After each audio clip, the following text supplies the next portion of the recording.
வணக்கம். இந்த வீடியோவில் நம்ம பார்க்க போகிறது பட்டர் குக்கீஸ். அவன் இல்லாமல் எப்படி செய்கிறதுன்னு பார்க்கலாம். இதுக்கு தேவையான பொருள் வந்து 2 கப் மைதா மாவு, 1 கப் சர்க்கரை, 1 cup butter, 1 spoon baking powder, 1/2 spoon baking soda. சர்க்கரையில் ஒரு ஏலக்காய் போட்டிருக்கேன்.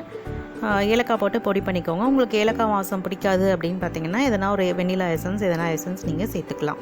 இப்போ சர்க்கரையை ஒரு மிக்சி ஜாரில் போட்டு பொடி பண்ணிக்கோங்க. ஒரு பவுலில் ரூம் டெம்பரேச்சரில் இருக்க பட்டரை நம்ம சேர்த்துக்கலாம். கண்டிப்பாக ஃப்ரிட்ஜில் இருக்க பட்டரை சேர்த்திங்கன்னா உங்களுக்கு கரெக்டாக வராது. நம்ம வந்து அதை நல்லா பீட் பண்ண போகிறோம். ரொம்ப லேட் ஆகும் உங்களுக்கு. அதனால் ரூம் டெம்பரேச்சர் வர வரைக்கும் வெயிட் பண்ணிவிட்டு அதுக்கப்புறம் நல்லா இந்த மாதிரி அடிச்சுக்கோங்க. இது நல்லா அடித்ததுக்கப்புறமா நம்ம பொடி பண்ணி வச்சுருக்க சர்க்கரையை நல்லா சலிச்சுட்டு இதில் சேர்த்துக்கலாம். ஏன்னா அதில் அங்கங்கே சர்க்கரை இருக்கும், அதனால் வந்து கட்டியாக இருக்கும், அது கரையிறதுக்கு லேட் ஆகும். அதனால் நீங்கள் வந்து நல்லா பொடி பண்ணி சேர்த்துக்கோங்க. சேர்த்துட்டு அதுக்கப்புறம் ஏலக்காவோட அந்த திப்பிலாம் கூட இந்த ஜலிக்கிறதுலே நின்று போயிடும். இப்போ இதை சர்க்கரையை சேர்த்துட்டு நல்லா கலந்து விட்டுக்கோங்க. இதுவும் நல்லா அந்த சர்க்கரைலாம் மெல்ட் ஆகி பட்டரோடு சேர்ந்து நல்லா க்ரீம் பதத்துக்கு வரணும். அந்தளவுக்கு நல்லா பீட் பண்ணிக்கோங்க. நீங்கள் பீட்டர் வச்சுருந்தீங்கன்னா அதில் பண்ணிக்கோங்க. நான் வந்து கையிலே தான் பண்ணுறேன். இது ஒரு 5லேருந்து ஒரு 7 நிமிஷம் போல் இந்த மாதிரி பீட் பண்ணிகிட்டே இருந்தீங்கன்னா உங்களுக்கு வந்து சர்க்கரை நல்லா மெல்ட் ஆகி பட்டரோடு சேர்ந்து நல்லா க்ரீமாக உங்களுக்கு கிடைக்கும்.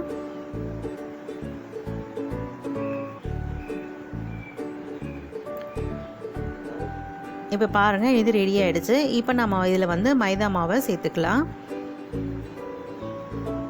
இப்போ மைதா மாவு கூடயே நம்ம பேக்கிங் பவுடரும் பேக்கிங் சோடாவும் சேர்த்துட்டு நல்லா சலிச்சு விட்டுடலாம்.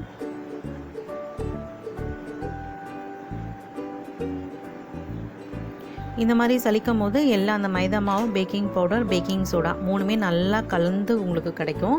இப்போ இதை வந்து நம்ம கேக்கு பேட்டர் எப்படி நம்ம வந்து ஃபோல்டு பண்ணி செய்வோமோ அதே மாதிரியே ஃபோல்டு பண்ணி பிசைஞ்சிக்கலாம்.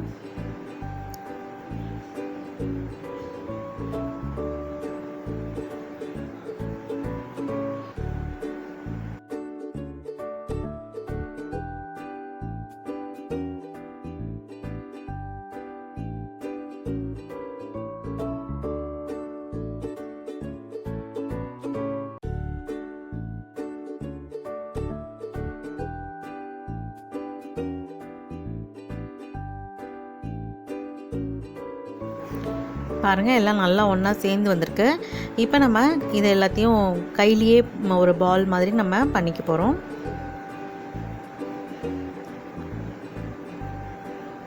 பட்டர் குக்கீஸ் செய்கிறது ரொம்ப ஈஸி. இப்போ இது எல்லாத்தையும் நல்லா ஒன்றா சேர்த்து ஒரு பால் மாதிரி சேர்த்துடலாம். ரொம்ப சப்பாத்தி மாவு மாதிரி நீங்கள் பிசையணும்லாம் இல்லை. எல்லாத்தையும் நல்லா ஒன்றா சேர்த்திங்கனாலே அது நல்லா ஒன்றா சேர்ந்துடும்.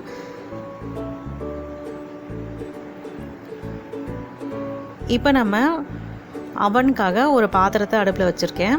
மீடியம் ஃப்ளேமில் வச்சுக்கோங்க. அதில் வந்து உப்பு கொட்டிடுங்க. இது நான் நிறைய தடவை பேக் பண்ணிக்கிறனால உப்பு இந்த மாதிரி இருக்குது. அது மேலே ஏதாவது ஒரு இது வச்சுருங்க, ஸ்டாண்டு வச்சுட்டு ஒரு தட்டு போட்டு மூடி இது நல்லா சூடாகட்டும். அதுக்குள்ளே நம்ம வந்து அந்த மாவை வந்து நல்லா ஸ்ப்ரெட் பண்ணிவிட்டு இது பண்ணிக்கலாம், கட் பண்ணிக்கலாம். இப்போ இது ஒரு ட்ரேயில் வந்து நான் இந்த தட்டில் தான் வந்து நான் க்ரீஸ் பண்ணிவிட்டு உங்களுக்கு பிஸ்கெட் வேக வைக்க போகிறேன்.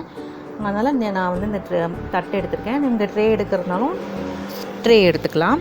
இப்போ இதில் கொஞ்சமாக பட்டர் போட்டு நல்லா ஸ்ப்ரெட் பண்ணிவிட்டு அது மேலே கொஞ்சம் மாவு போட்டு நல்லா டஸ்ட் பண்ணிக்கோங்க.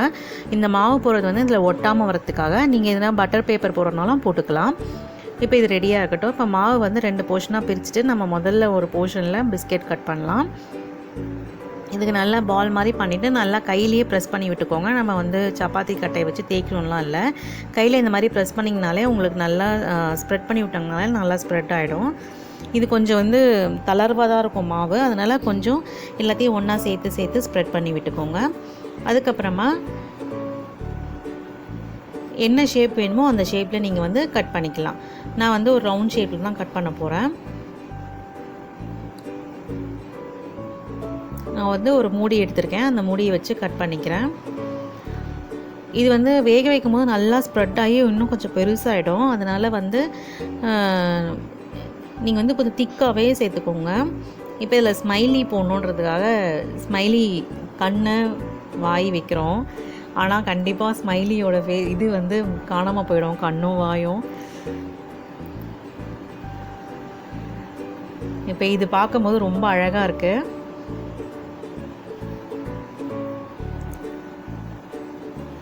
இப்போ இதை அப்படியே எடுத்து நம்ம வந்து க்ரீஸ் பண்ணியிருக்க பிளேட்டில் வச்சிடலாம்.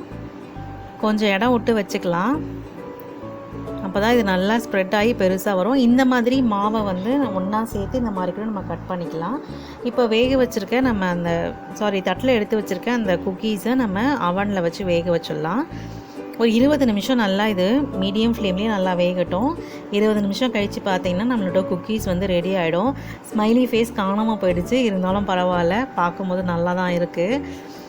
இது இப்போ வந்து ரொம்ப சாஃப்டாக இருக்கும். ஆனதுக்கப்புறம் உங்களுக்கு நல்ல கிறிஸ்பியான ஒரு பட்டர் குக்கீஸ் கிடைக்கும். நீங்களும் ட்ரை பண்ணி பாருங்கள். தேங்க்யூ.